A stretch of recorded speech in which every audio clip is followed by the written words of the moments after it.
Obviously, you guys have been doing this a while. Your first major label album, Deluxe, the big one, Yeah. came out in '93. Speaking of those, the hits, what's it like to get on that stage all these years later and see people singing along to those classic songs? We're having more fun right now than we've ever had. And like I mentioned, I'm in Boise right now. Yeah. Uh, we're doing a show. This tour, or about three quarters, we're doing shows with Train, and Hmm. we're playing amphitheaters, and then the other quarter, we're doing theater shows like we're doing in Fort Collins. And every night we go out there and we're like, wait a second, we've been doing Better Than Ezra for 30 plus years, but I've been playing music my whole life. Yeah. The fact I get to play these venues and playing and having bigger crowds than ever, we're just kind of humbled by it, and just like we're super appreciative. And we've toured a long time, so we do it right. We tour in comfort. We know how to do it and have fun and be able to crush it every night. And so we're having a ball, man. So it's just really, look, it's fun. I get to be in a band. I'm an adult. I'm in middle age, and I get to jump around on stage and sing these songs, and I hear people sing them back to me, and Yeah. then talk to people, like, hey, this song means a lot to us, or it was our wedding song, or our road trip song, or our party song. It's pretty cool. That is cool, man. And, there's something to be said for longevity, for sure. Um, Oh yeah, yeah, especially in a business that doesn't always, support it. Yeah, oh yeah, oh yeah. It's a jungle out there. Speaking of new music, though, you got a brand new single, "Mystified." I listened to it yesterday. It's super catchy, and you got an album on the way. Also, first We one do. in what, 9 years? Is that about right? It's crazy. The last time came out in 2014. I did a solo album. I That's write right. a lot and produce for other artists. So I'm always working and writing and releasing music. It might not necessarily be under the Better Than Ezra name or the Kevin Griffin name, but it's been 9 years. So Mystified is the first single from it. We'll be doing another single in the fall, and then the new album will come out, I would say, end of February, beginning of March. It's finished. Okay. But the rollout from albums is so long now. Just people keep releasing singles. Oh yeah. So and it makes sense because, look, there's so much competition for people's time, and leisure time, I guess. Hmm. You want to just stretch it out because, releasing an album is a lot of work. It's a lot of time. And so you want it to have a maximum impact or, coverage. So I kind of like the idea of stretching it out. But Mystified, the first single, we're playing it live. People are loving it. And just the response at radio and the streaming services and the playlists has been really cool. So we're thrilled. It's a fun song, man. I dig it. I love it. So Well, I like it, and it rocks, too. It's got Yeah. some good riffage in it. 100%. Yeah.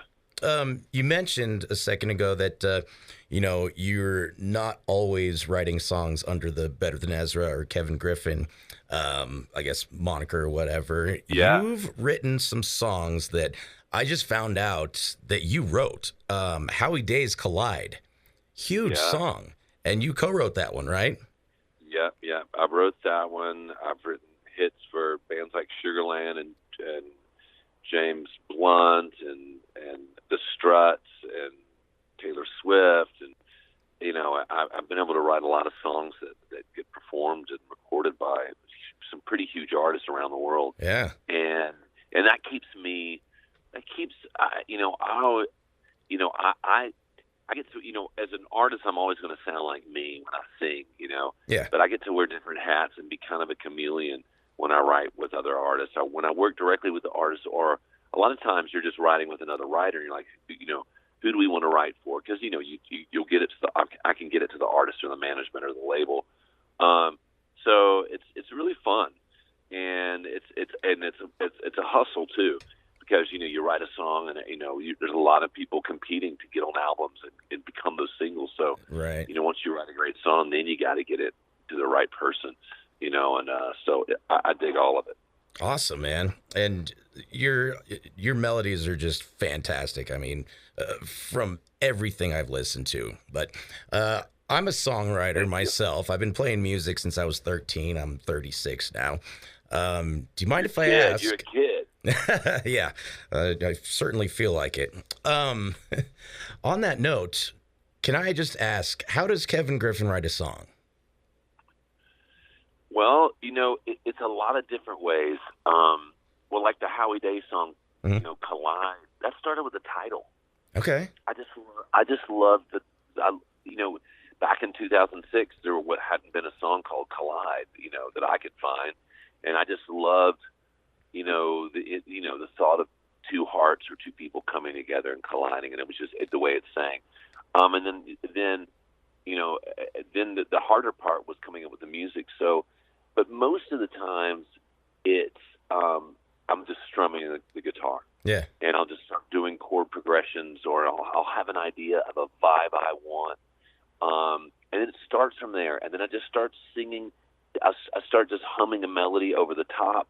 Maybe I'll have a word or a phrase that is kind of inspired, just the vibe. But then for me, the main thing is feel and melody. So if I start singing just a melody and it's just gibberish over the top, Yeah. it won't make any sense. And then there'll be like a word that'll be just be cool, and then I'll string gibberish between these little points that have actual words. Okay. And that's kind of how it happens. Then I'll just start sketching on, ooh, this is kind of cool, or this is pretty good. It could be better.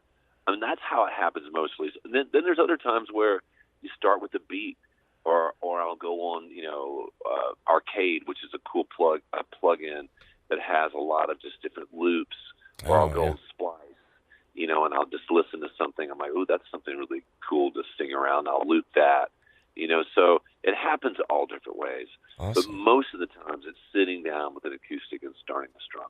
Awesome. Man, thank you so much for that. I really appreciate Yeah. that. That's so cool. Once again, we're talking to Kevin Griffin from Better Than Ezra. They're going to be at Washington's August 2nd. Now, before we wrap things up, I mentioned I'm a huge fan, been listening to your band for a long time, and I've never been able to figure this out. And actually, I kind of heard that it's a secret you guys have never disclosed, but I'd like to give it a whirl. Can you tell me about the name of the band? Like, who's Ezra? Well, when we would tell people the explanation of the band name, it was just a letdown. The mystery was gone, and we've never been a band that was a big press-driven band. Uh-huh. Back in the day, it wasn't like we were, Marilyn Manson had some look or some gimmick, Mm-hmm. So our only gimmick has been that we don't tell people the meaning of the names, and we still don't. But Okay. there's a lot of great ideas that I've heard. Some funny, some stupid, some kind of cool. Like one that I like the most, that I wish it was. I'm going to say it is on page 258 of A Movable Feast by Ernest Hemingway. There's a line, a passage that says, and I'm paraphrasing, anything was better than Ezra learning how to play the bassoon. No way. And I'm like, wait, Hemingway wrote better than Ezra, and it had something to do with a musical instrument? That's pretty fire. So I wish, let's just say it was that, but it's not. Okay. Man, that's Silliness, but I will take that. I will definitely take that. I'm glad I threw that out there. Well, once again, we're talking to Kevin Griffin from Better Than Ezra. He's written some of the greatest melodies of all time, in my humble opinion. Playing Washington's here in Fort Collins, August 2nd. Kevin, thank you so much, man, and I'm really excited for the show. Hey, well, look, come up, say hello, let's hang out, and I can't wait to see everybody there. Again, it's sold out. We've got a great band opening for us. Brevet, get there early, and then you guys are going to get some tickets away, right? Yeah, that's the plan. I love it. All right, well, good luck to everybody, and we'll see you August 2nd. Hey, it's Kevin Griffin from Better Than Ezra, and you're listening to Nate Wild on 94.3 The X.